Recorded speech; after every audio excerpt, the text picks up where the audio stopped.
Hey, what's up, guys? So once again, the city that I'm from, Chicago, Illinois, has gone viral again. Honestly, it feels like every single month we have at least one or two stories that go viral because of the just crazy things that happen here. So in this story, you had a Chicago mom who, or at least this is how it was reported. First, they reported it and tried to make the mom look like the bad guy. They were like, "Oh, some Chicago mom instructed her 14-year-old son to shoot and kill a man after an altercation." And when they first reported that, everybody looked at it like, "Oh, the mom is terrible. Another instance of Chicago violence, crazy people, blah, blah, blah." However, the video got released. And when the video got released of the altercation, it told a completely different story. Let me go ahead and show you guys the video right here. So I'm going to play it right now. Here we go. Get your food! Who? Get in the car? Who? Nay. Get your food! Get your food! If you say one more thing, I'm gonna knock you out. Oh my grandma, say one more thing, I'm gonna knock you out. Talking about what? Say one more thing, I'm gonna knock you out. So that's absolutely outrageous, right? Once this situation happened, you could clearly hear the gunshot in the video. The 14-year-old son, obviously, who saw his mother getting beat by a grown-ass man, shot and killed the man. And I think that that's exactly what we need in the hood. I think, and this video is going to come from two different perspectives, right? Because on one hand, you've got this sad situation. And by the way, the charges did get dropped. So originally, when this happened, the 14-year-old shot the guy. He's dead, which he should be. I think people like this are absolute thugs, gangbangers, horrible people, criminals, and menaces to society. People like this who commit these types of violent acts should be shot and killed. Yes, they should be murdered. They should not be on this planet because you are a danger to regular everyday people who aren't doing anything. Like, what this guy did was totally uncalled for.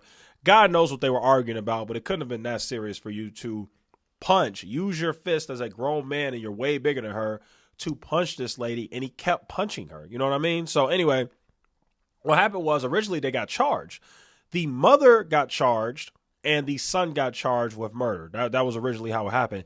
And this is why I always say that I think that living in some of the Republican states would be better. I've always said this. I think the Republican states are better to live in. Now, obviously, I don't agree with everything the Republicans say. There's a lot when it comes to social issues and racism that I don't agree with. And if you move to some of these southern states, you are absolutely going to have to deal with more racism, more overt racism, certain things like that. However, you will definitely be much safer, and you also get more power to defend yourself. Because I can tell you right now, if something like this happened in Florida or Texas, they would have never gotten charged.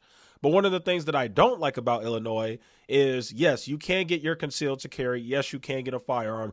However, if somebody is threatening your life or trying to harm you or trying to steal your car or trying to rob you, you literally can't shoot them. Like, that's how the law works in Illinois. If you shoot and kill them, you can actually get charged with murder, which I think is so stupid. So it's like, what's the point of even having a gun? Like, for me, I personally own a firearm, but the reason why I don't have my concealed carry is because when I was talking to a lawyer and I was talking to a police officer about it, it just gets very complicated in terms of what you can do and what you can't do. It's not as simple as in Florida where they got the stand your ground law, or as they got in like a state like Texas where it's real simple. If your life is in danger or there's some criminal like doing something stupid, like, you can shoot them.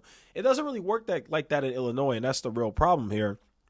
But I think that when you got some of these menaces who are committing these types of acts, I think it's amazing what that 14-year-old boy did. Also, there were reports that there were grown men in the store, and when that man started punching that woman, the grown men ran out the store and got scared, I guess. So it's sad that out of all the grown men that were here to witness this scene, the 14-year-old boy is the one who had to step up and put this criminal down, because that's what he is. I mean, I'm sorry, I don't feel bad for him. I looked on Facebook. There's like posts from this guy's family saying that he was murdered unjustly. It's unfair. And I hate these sort of sob stories, because what they're doing is they posted a picture of him with his two daughters, and they're like, "Oh, he wasn't a bad guy. Look at him. He's got two cute little daughters, blah, blah, blah." I'm like, man, that's bullshit. That guy was a menace to society. I don't want to hear none of that. Oh, he had daughters. Well, if he has daughters, why is he committing such a violent act against another woman when he himself has daughters? I don't have no sympathy for that guy. He should absolutely have been shot and killed. Let me show you guys something else, though. So now that the charges have been dropped, The mother and her teen son are now filing a lawsuit. I don't know if it's against the prosecutors who filed the charges or against the police department. I have no idea. But apparently there's supposed to be a press conference later today about it, so we'll see how that goes. But there's also something interesting that I want to show you guys. Let me see if I can find it in here. Okay, here it is. So one of the reasons why I think it's very possible that the mother could actually end up being charged is because of this. So they explained the story, and then they said prosecutors reportedly said Hood told her son to keep shooting Brown and kill him. I think this is something that could absolutely probably, get the mother in trouble. I know for me personally, I don't think any of them should be charged, but I'm just kind of giving you guys kind of how the law works in Illinois. So apparently after the kid shot the guy in the store, the guy who punched the mother ran out the store.